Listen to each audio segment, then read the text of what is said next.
motores. Os primeiros motores de combustão interna utilizavam gás em vez de gasolina como combustível. O reverendo W. Cecil, mediante a Sociedade Filosófica na Inglaterra em 1820, a descrição de suas experiências com um motor acionado pela explosão de uma mistura de hidrogênio e ar. Acredita-se a ele a obtenção do primeiro motor a gás em funcionamento.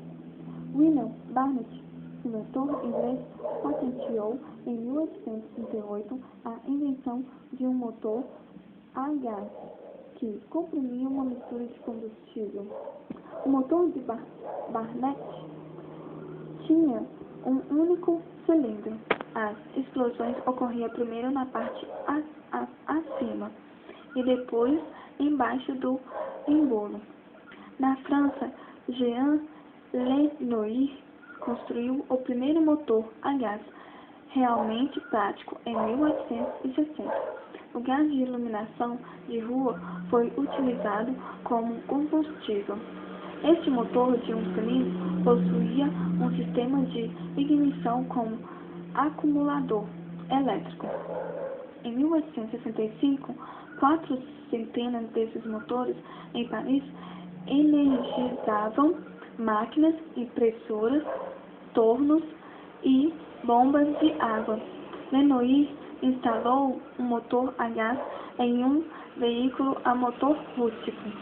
Em 1862, Bial de Rochas, engenheiro francês, desenvolveu teoricamente um motor de 4 tempos, mas não o construiu. 4 anos depois, Nicholas Otto e Elgin Lange, da Austrália, construíram um bem-sucedido motor a gás de 4 tempos. Em 1876, Otto e Lange obtiveram patentes nos Estados Unidos dos motores de 2 tempos e de 4 tempos. O primeiro motor de 4 tempos a queimar gasolina e realmente utilizável foi concebido e projetado em 1885 por Daimler, sócio de Otto e Lange. No mesmo ano, Carl e Benz, alemão, também desenvolveu um bem-sucedido a explosão. Os atuais motores conservam-se basicamente semelhantes a esses. Partes do motor a explosão. O bloco dos cilindros é uma estrutura rígida que mantém os cilindros em um alinhamento apropriado.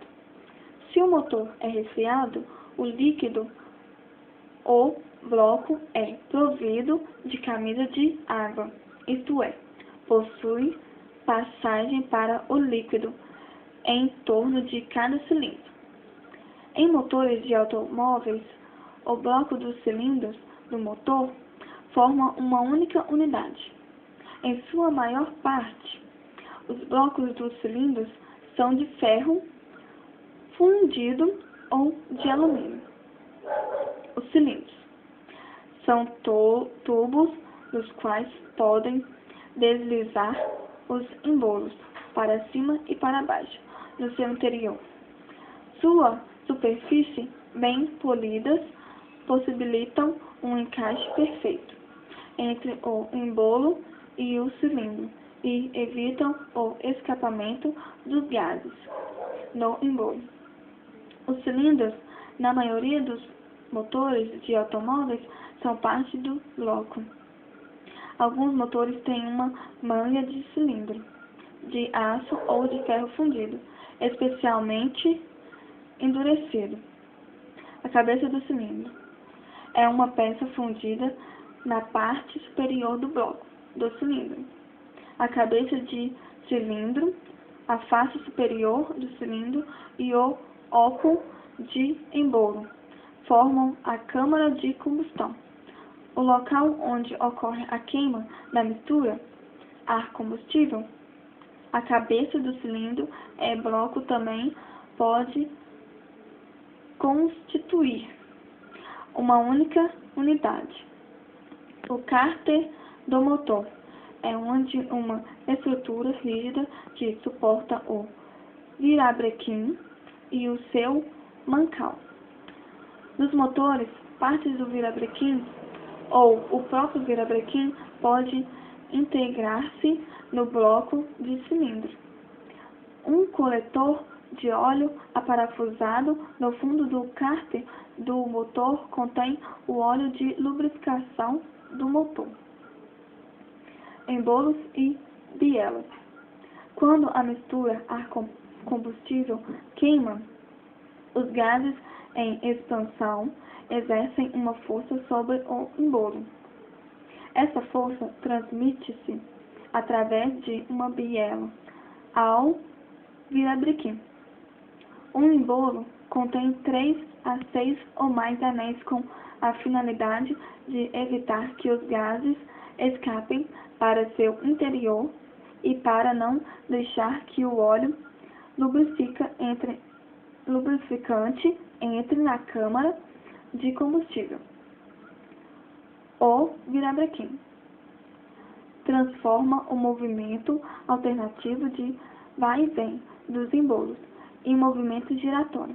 O virabrequim possui diversas manivelas, formando ângulos entre si, por exemplo, um motor de 4 tempos, em linha e com 6 cilindros, perfaz 6 tempos de explosão em 2 revoluções do virabrequim. As manivelas são dispostas em ângulos de 120 graus, uma em relação à outra, de modo que os tempos de explosão são uniformemente espaçados nas 2 evoluções. O volante armazena energia durante a explosão do combustível e a libera durante os outros tempos, os que contribuem para o virabrequim gire a velocidade constante. Válvula. Em um motor de 4 tempos, cada cilindro tem uma válvula de admissão e uma válvula de expulsão, para deixar que os gases já queimados escapem. Essas são as chamadas válvulas de gatinho. Em muitos motores de 2 tempos, o movimento de embolo toma o lugar das válvulas separadas. Quando um embolo se move, fecha e abre os orifícios.